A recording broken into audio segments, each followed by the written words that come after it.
Salut et bienvenue dans cette nouvelle vidéo. On va faire un petit tour d'horizon des cryptos majeurs. On va commencer par le Bitcoin. Alors là, on est toujours en dessous du triangle bleu. La semaine dernière, on était par ici, on attendait un possible pullback sous le triangle. Donc on a bien eu un mouvement de correction haussière, mais qui n'a pas atteint le triangle. C'est reparti à la baisse avec cette belle bougie impulsive. Donc maintenant, où est-ce qu'on en est? Eh ben, on a testé les derniers points bas d'ici, donc le niveau des 6000. C'est vraiment, si on passe en format hebdo, c'est vraiment la mèche basse ici. Donc c'est un point assez important. Et là, on voit qu'on commence à faire une mèche dessus. Donc le niveau a bien repoussé les cours à la hausse légèrement pour l'instant. Donc on a fait une petite mèche basse hier ici et c'est remonté. En journalier, on a ce chandelier japonais qui est apparu. Donc c'est un doji. Donc le doji, c'est quand on n'a pas de corps quasiment. Le niveau de clôture est le même que le niveau d'ouverture de la bougie. Et donc, un doji comme ça qui apparaît sur le marché, c'est un signe d'indécision. Par contre, quand un doji comme ça apparaît en fin de fort mouvement de tendance, donc ici on avait un fort mouvement de tendance baissière, eh ben, ça peut être pris des fois comme un signe de retournement de tendance avec une hausse à venir. Donc ça reste que des statistiques, hein, c'est pas sûr et certain que ça va monter. Mais donc si on met à jour notre plan de trading par rapport à tout ça, eh ben, là on est sur le support des 6000, donc zone de support, ça risque de rebondir. On a l'apparition d'un doji qui annonce peut-être une hausse à venir. Ça veut dire que s'il y a une hausse à venir, jusqu'où ça peut remonter? Alors le scénario le plus bullish possible, eh ben, c'est qu'on viendrait faire le pullback pour cette fois. Parce que le pullback, c'est pas forcément tout de suite après la cassure, hein. Des fois ça met un peu de temps, les cours hésitent et font le pullback. Ça peut arriver qu'il y ait des pullbacks plusieurs semaines après. Surtout dans un triangle de cette taille. Donc ça c'est le plan le plus bullish possible, le pullback. Si c'est arrivé, eh ben, on reprendrait le plan qu'on avait la semaine dernière, on reprendrait une vente si on reteste le triangle. L'autre niveau qu'on peut guetter, parce que le pullback ça ferait quand même une hausse d'un certain nombre de points, c'est pas sûr que ça arrive, eh ben, pour trouver un autre niveau intéressant, on va tracer une oblique avec les deux points hauts qu'on a là et là, et on voit que on a touché ici cette semaine l'oblique, donc on a un troisième point de contact, ça renforce la pertinence de cette oblique qui a repoussé les cours à la baisse. Donc on peut se dire que le prochain niveau intéressant pour voir la réaction des cours, bah, ça va être un nouveau test de cette oblique. On a également peut-être un canal parallèle, voilà. Donc c'est mieux qu'une oblique, on a carrément un canal. Donc là on a l'intérieur du canal baissier, donc pour l'instant c'est vraiment baissier, même si on a un doji.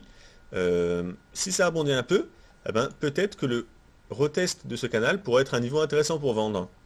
Vu qu'on n'est pas sûr que le pullback aille jusqu'ici, eh ben, si vous voulez vous placer, ça peut être l'occasion de tenter de vous placer quand on va tester l'oblique.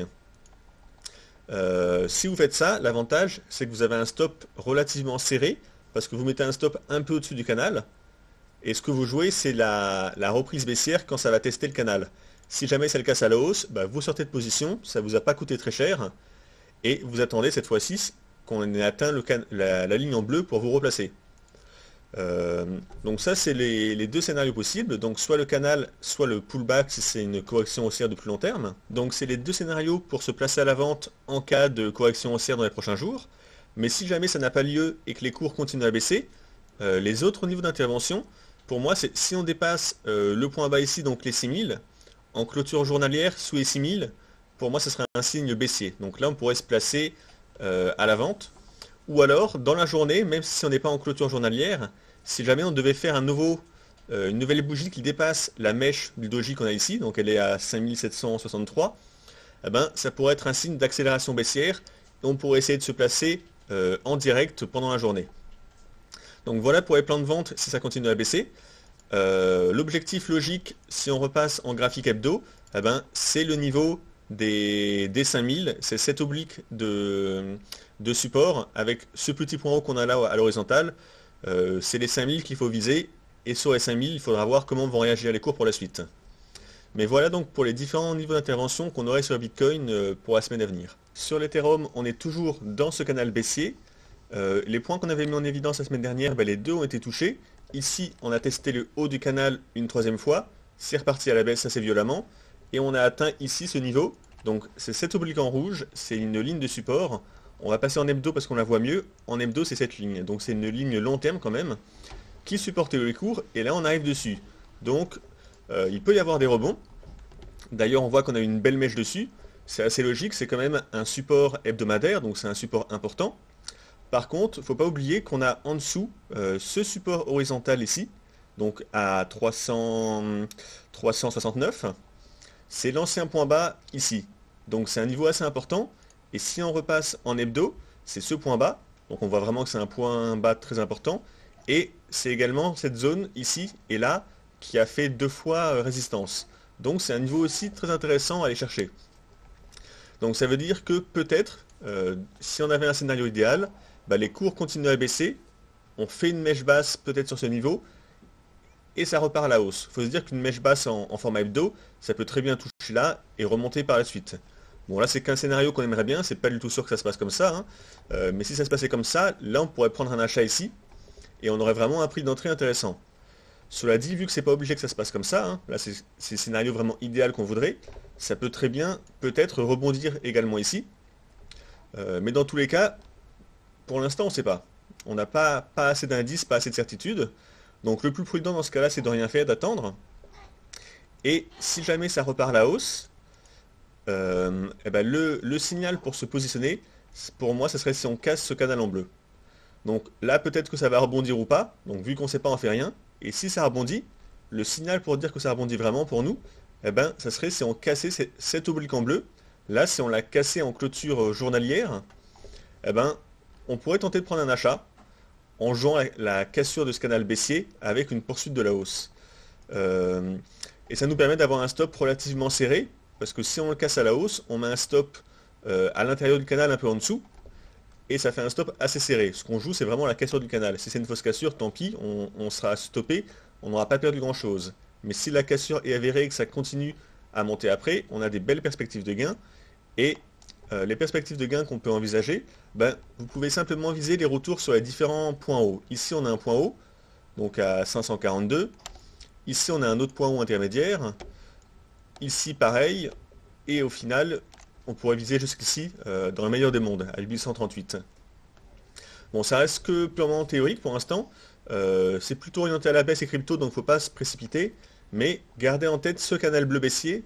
Si on le casse à la hausse, ça pourrait être un signal d'achat.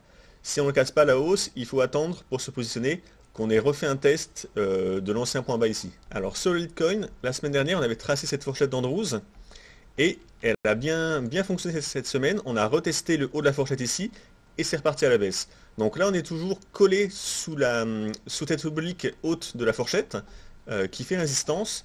Alors il n'y a vraiment pas grand chose à espérer pour l'instant pour des achats. Si on jette un coup d'œil au graphe en hebdo, on voit que ça fait 6 ou 7 semaines que c'est baissier d'affilée quasiment. Donc il ne faut pas essayer de se placer à l'achat face à ça. C'est beaucoup trop baissier. Donc là il faut attendre une vraie reprise au moins en journalier très claire de reprise haussière. Donc pour moi une reprise haussière ce serait si on repassait au-dessus de cette zone de résistance, donc au-dessus des 115 en gros. Tant qu'on n'a pas fait ça, c'est tellement baissier que je ne tenterai pas de faire des achats là-dessus pour l'instant. Pour le BNB, c'est une des cryptos les plus résilientes face à la baisse du Bitcoin. Donc la semaine dernière, on était ici, on disait qu'on était trop haut et trop cher pour pouvoir se placer à l'achat. On attendait une correction, là il y a eu une belle correction.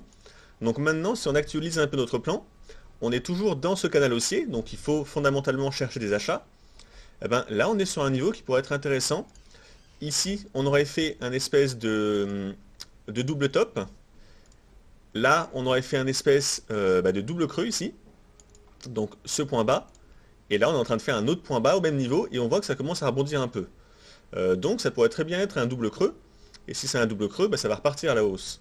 En plus, fondamentalement, donc, on est dans le canal haussier. Donc on cherche des achats. Alors, le seul petit bémol, c'est qu'on n'a pas testé ni l'oblique rouge, ni l'oblique grise.